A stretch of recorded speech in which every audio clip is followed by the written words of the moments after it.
Ibn Battuta began his travels in 1325 with the intention of completing the Hajj pilgrimage to Mecca. Along the way, he explored Egypt, noting the grandeur of Alexandria and Cairo.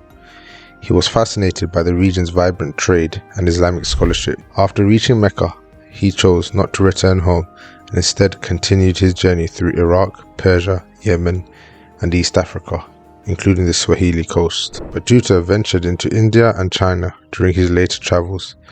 In India, he served as a judge, Qadi, under the Sultan of Delhi, Muhammad bin Tughlaq. However, his time there was tumultuous, as political instability led to a dangerous diplomatic mission to China, during which his ship was wrecked.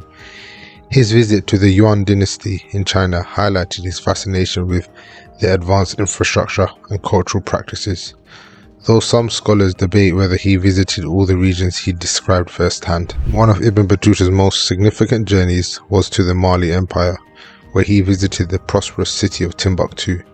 He marveled at the region's wealth, the power of Mansa Musa's successors, and the strict adherence to Islamic law.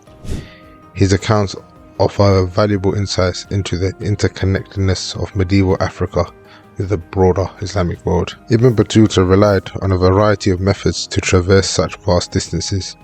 He traveled by camel caravans across the deserts, took ships along maritime routes, and used donkeys or horses in less accessible areas. His mobility was supported by the generosity of rulers and merchants, as well as his own skills as a scholar and diplomat. He often received gifts, accommodations, or appointments, such as his role as Qadi, which facilitated his ability to travel and live comfortably. Throughout his travels, he witnessed a variety of events. One of the major historical events Ibn Battuta observed was the outbreak of the Black Death in the early 14th century, which devastated much of the Islamic world. He describes seeing the impacts of the plague firsthand as he traveled through Egypt and Syria, witnessing entire cities and towns being wiped out by the disease.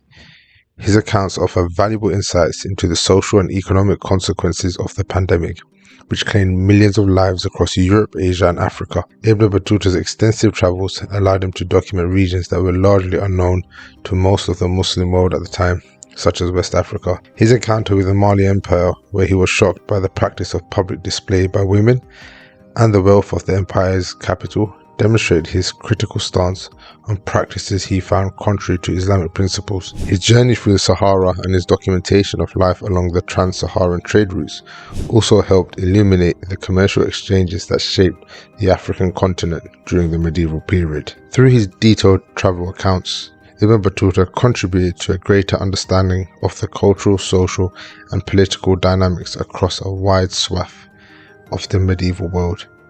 His works remain one of the most important primary sources of the time, offering unparalleled insight into the Islamic world and beyond.